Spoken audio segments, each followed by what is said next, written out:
and gentlemen, this next fight is sponsored by Man Cave Memorabilia. The man in charge is Mr. Blake Bryce. First, let me introduce you, fighting out of the blue side of the cage, wearing the black trunks trimmed in silver, standing 5'11" tall, weighing in at 170 pounds. His record, 2 wins against only 1 loss. Representing Team Smack out of Waycross, Georgia, please welcome to the cage, Tommy Ghetto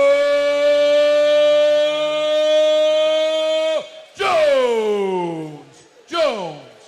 His opponent, fighting out of the red side of the cage, wearing the black trunks, standing 5'10" tall. He weighed in at 171 pounds. His record, 3 wins against only 1 loss.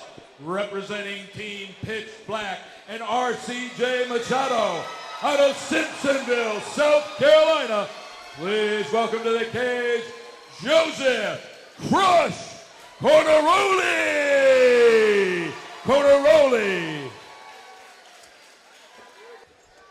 Boy, if you're just looking at the bodies, it looks like Jones has a bit of a strength advantage. Oh, without question.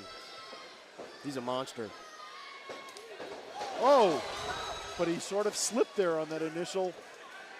Right away, you can see the karate style of Corneroli. Switching his stance, bouncing in and out, hands low. Yeah, he's very sideways, very Lyoto Machida-like. There's a side kick.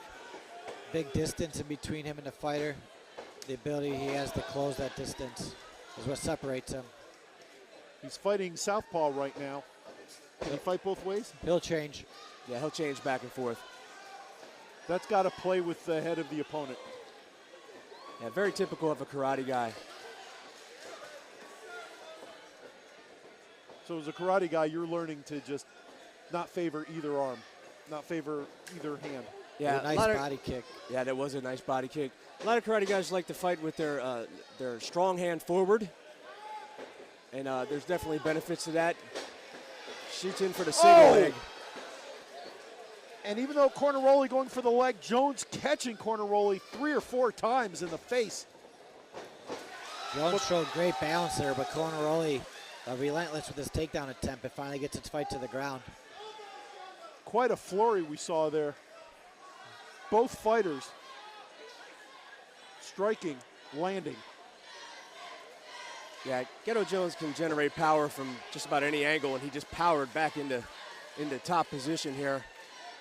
The problem with a fighter, when he's used to sheer power, eventually you're going to fight someone that's close to your strength.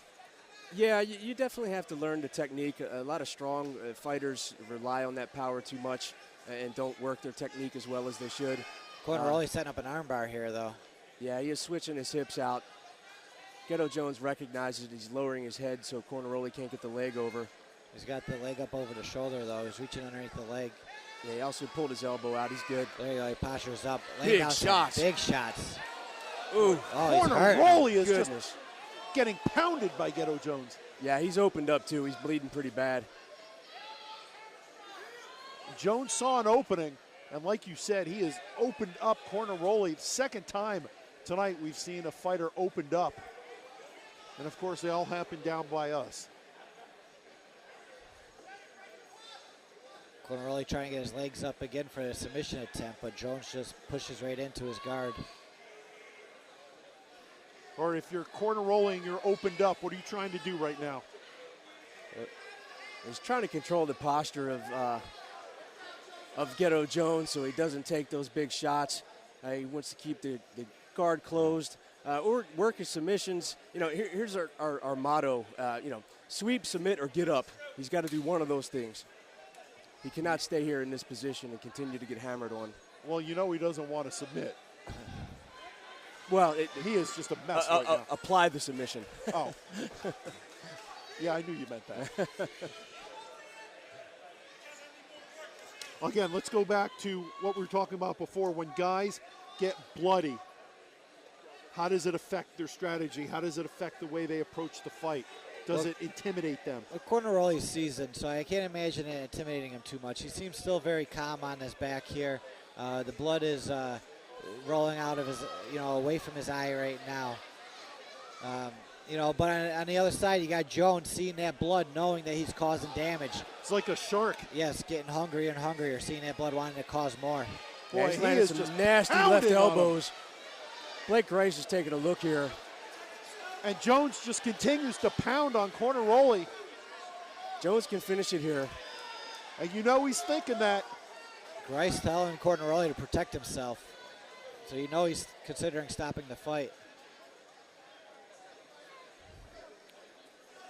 You surprised Corneroli's not able to protect himself more, or is it just Jones's power? I think Jones is just too powerful to have on top of you in this position. Yeah, he's definitely a powerful guy in this position. Corneroli's definitely got to get his hips to the cage, get an underhook, and start working his way back up. And let's not even talk about how much those forearm, those massive meat hooks, how much they hurt. Yes, they do.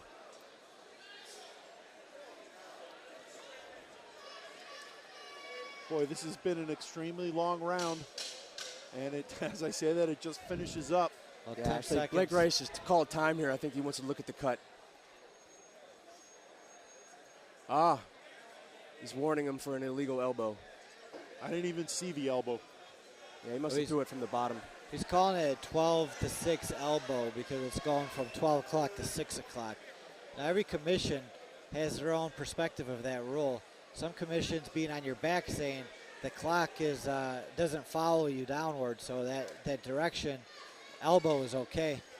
But here in North Carolina, Blake Grice disagrees with that and says 12 to 6, the clock follows you. But the bottom line is no elbows. Well, there are elbows. You could elbow in the pros. They can elbow. Well, you just can't throw the elbow in an up and down from 12 o'clock to 6 o'clock. I hate to use a pro wrestling analogy, but back in the day, Dusty Rhodes in the are we talking about that where someone winds up and comes down? Yeah, it winds up the elbow coming straight down. It's 12 to 6. With the North Carolina's interpretation of 12 to 6, the clock follows you. So when you're on your back, the clock is facing you. You can't throw that elbow from 12 to 6. If you're standing up, the clock still faces you, 12 to 6. I'm wondering if that was a move of desperation by Corneroli or if it just sort of happened and he might not even realize that it happened. He was just on instinct. Well, different commissions interpret the 12 to 6 differently. In some states, 12 to 6, the clock doesn't follow you. So if you're on your back and you throw your elbow in that direction, it's not considered 12 to 6 because the clock doesn't face you. Tom, the ref just asked Corneroli if he's doing okay. Corneroli said, yep, I'm good. Oh, yeah, he's good. He's a seasoned veteran.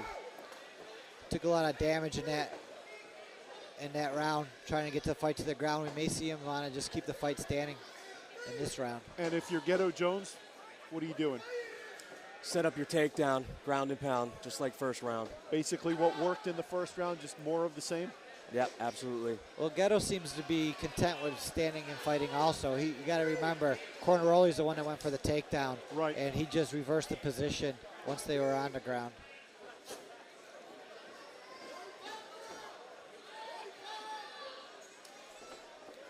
Corneroli coming in with a 3-1 record. Ghetto Jones at 2-1. Both losses are from Ricky Rainey and both these guys. So both their losses are from the same fighter. Oh. Interesting. Good counter right hand from Ghetto Jones. And Corneroli starting to use his legs more than we saw in the first round. And now they're just throwing bombs. Throwing bombs and hard down again by Jones. Yeah, Jones did not like the direction that was going. He's taking some punches. Felt the need to get the fight to the ground. So now he's using his forearm. He's in side position. He's in side control right now, so he's in good position, dominant position to lay down some elbows, short elbows. Maybe work a cut. Corneroli bleeding again. Corneroli reestablished his guard, but in the first round, he wasn't very dangerous from this guard. He may want to try to get up. Yeah, he showed no answers for Ghetto Jones's ground and pound. He's going to have to do something a little different. Now here's where, even though they're the short fists, you can just feel how much power they have. Where some of the amateur fighters, you didn't think there was really much power behind it. You can just see what Ghetto Jones is bringing to the table. Yeah, these guys, I mean, this is the 170-pound weight class. These are big 170-pounders, big guys. And with these being cage size, you could just feel the impact of these short fists hitting the face. And you can see the damage that they're doing is Corneroli's face is starting to swell up there on his left side. Right, you've got to wonder how long the ref will let this go on. Well, these are pros. Corneroli's not in any significant danger right now, so the ref's not even considering stopping it at this point. Because they're pros, he gives them more latitude, more leeway? The referee will give them more, they're getting paid. This is their job. So the referee's going to allow them to give them every opportunity to fight out of danger before he stops the fight. More so than amateurs. Tom, your impression so far of what you've seen? You see Ghetto Jones in top position, not even worried about being in Corneroli's guard and just continuing to put damage on him. This is the same round we're watching like Groundhog's Day. Corneroli had that one flurry, and then Ghetto Jones took him down. Now we're seeing he landed a solid right hand. Blake Rice taking a close look here. Jones 5'11", feels like he's 6'3". I mean, just the way he's using his body, it just feels larger, bigger, stronger. Yeah, Corneroli finally getting up. Good job. But look how tired Corneroli looks. Oh, yeah. He's just hanging on right now. He's taking a beating in this round. He's got to circle off that cage, create some space, and get back to a striking game. And Jones has to know that he has Corneroli on the ropes. Corneroli gets a takedown, ends up on his back. Wow. Jones scrambles. Scrambles back to top position. Great scramble there by Jones. Yeah, it really was. That scramble, is that just strength as well as technique? Yeah, it's wrestlers scramble well. I'm sure he's got some type of wrestling background. He got taken down, and he just uses his athleticism there to get back into top position.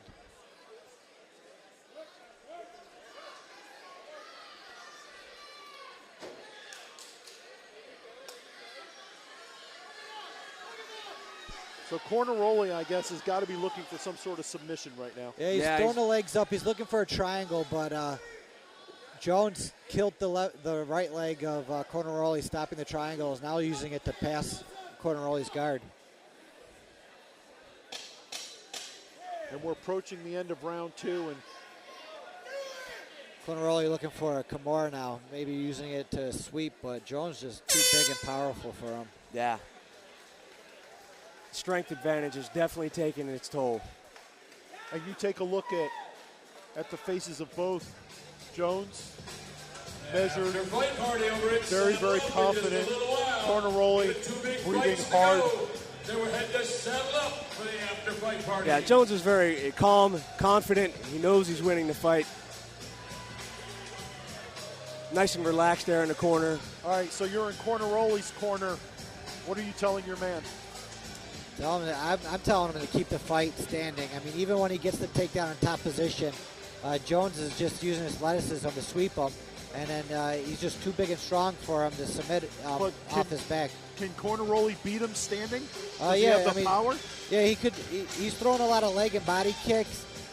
Jones is going to be looking for those kicks to land to the leg and body. I think if he sneaks one of those kicks to the head, he may be able to catch him, and knock him out with a kick.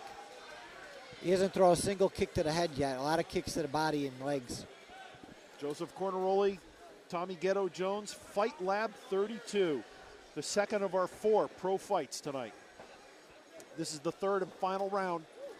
Comes in with his nice straight left hand. I'd like to see him follow that up with something, though. He throws that nice left hand and lands it, but there's no right hook or no kick after it. Yeah.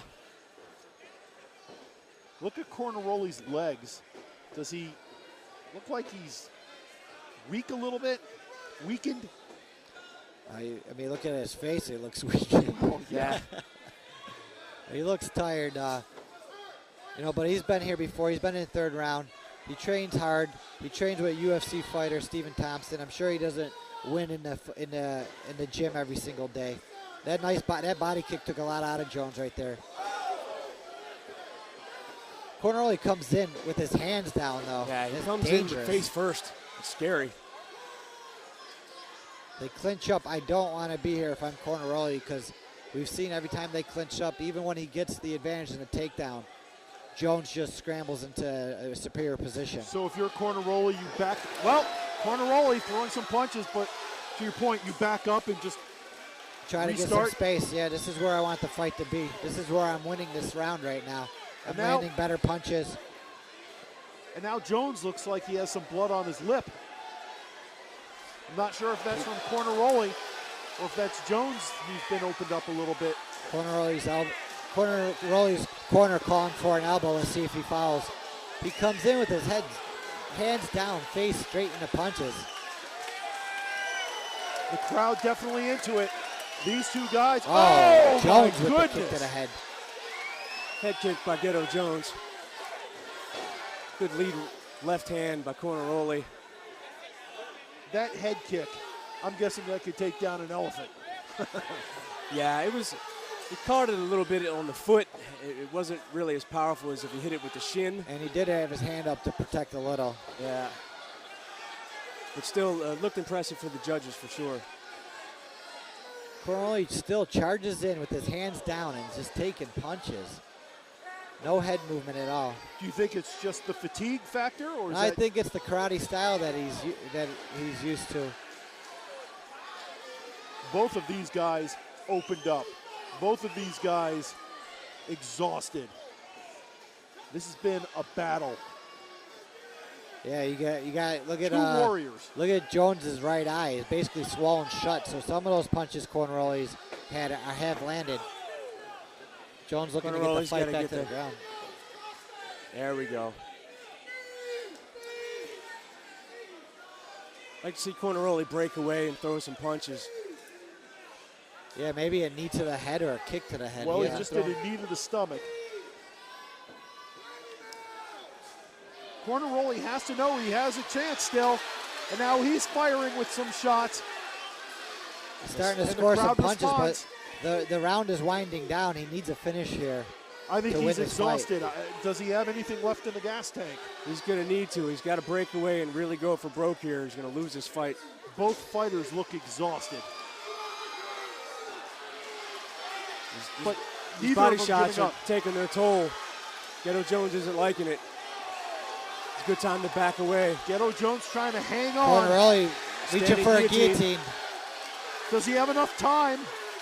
And Jones slips out. Corneroli stays in the clinch. Got to get out of that clinch. It's going to be very difficult to finish Jones from the clinch. He's got to generate space so he can generate power in his strikes. So you would have Corneroli take two giant steps backwards. Take one step back, maybe throw an elbow or a knee or a kick to the head. Jones landing and sneaking a knee to the face of Corneroli. Both fighters using the knees. Both fighters bloody and battered. An incredible fight you're watching on Fight Lab 32, courtesy CarolinaMMA.com.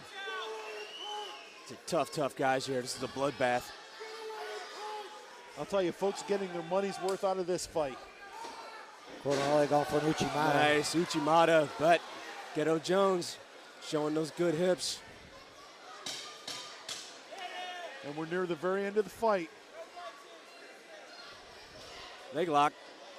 But with just seconds left on the clock, yeah, it's going to be tough to finish. Wow. Good fight. All right, gentlemen, tell me what you thought. Is it still Ghetto Jones? I mean, was he too far ahead? The crowd showing their appreciation. That was an outstanding fight. Corneroli showing a lot of heart. Ghetto Jones proving to be the stronger athlete.